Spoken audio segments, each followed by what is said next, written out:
Dernière caresse. Catherine Guilbeault. Je n'ai pas dit mon dernier mot. La carcasse est solide. Hier pourtant, la journée fut mauvaise.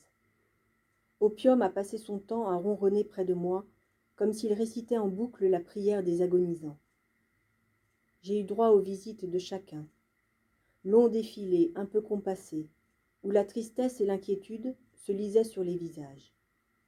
Les deux sœurs surtout, ne pouvant cacher leur peine de me voir ainsi, recroquevillée dans ma panière. Elles sont restées longtemps, agenouillées devant moi, me caressant doucement, ne sachant que faire pour me soulager. Je crois même qu'elles m'en voulaient de leur manifester si peu d'intérêt. Je les sentais pourtant si proches, et je n'avais pas besoin d'ouvrir les yeux pour imaginer leurs regards chavirés. Je savais à quoi elles pensaient, quelles images leur revenaient là, dans la pénombre de la cuisine. Je n'étais plus un vieux chien mourant, mais leur compagnon de jeu, celui des chasses au trésor, des goûters à trois au retour de l'école, assis sur le mur, petits bouts de brioche lancés à la volée.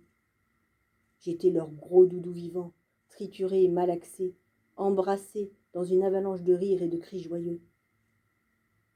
Elle pleurait, doucement, à petits sanglots retenus, ne voulant pas croire encore à l'inéluctable. Lui était plus grave. Il passait parfois et s'arrêtait un instant pour m'encourager de la voix. « Allez le chien, ça va aller !» Lui, c'était plutôt le chagrin un peu gauche des hommes, quelque chose de plus mâle et de plus taiseux. Cette atmosphère de tristesse généralisée faillit avoir raison de moi. Il semblait bien qu'il était temps de m'éclipser en douceur. Je dérivais le long du chemin de la clairière. Au bout, je distinguais déjà la lumière d'aquarium du champ d'en bas. Aurais-je la chance, cette fois-ci, d'apercevoir la licorne ou le lapin à la montre? Ce fut elle qui me rattrapa par le col. Elle et son apparente froideur, raide dans son refus de me voir lâcher prise. Elle n'était pas prête. Les yeux secs, elle me regardait, soupesait mes chances en professionnelle, avec au fond la certitude que l'heure de la fin n'était pas venue. Je ne pouvais pas partir, ni la laisser. Il n'en était pas question. Cette idée m'apaisa. Elle, qui avait toujours eu raison, ne pouvait se tromper. Je n'avais qu'à lui faire confiance. N'était-ce pas ainsi que j'avais toujours fait? Pour elle, je passai donc encore une nuit. Elle monta la dernière, bien après les autres. Elle me laissa dans la cuisine, non sans avoir essayé une fois encore de me faire absorber un bout de gâteau. J'avais ouvert les yeux, et lorsqu'elle se leva pour quitter la pièce, elle me dit d'une voix neutre.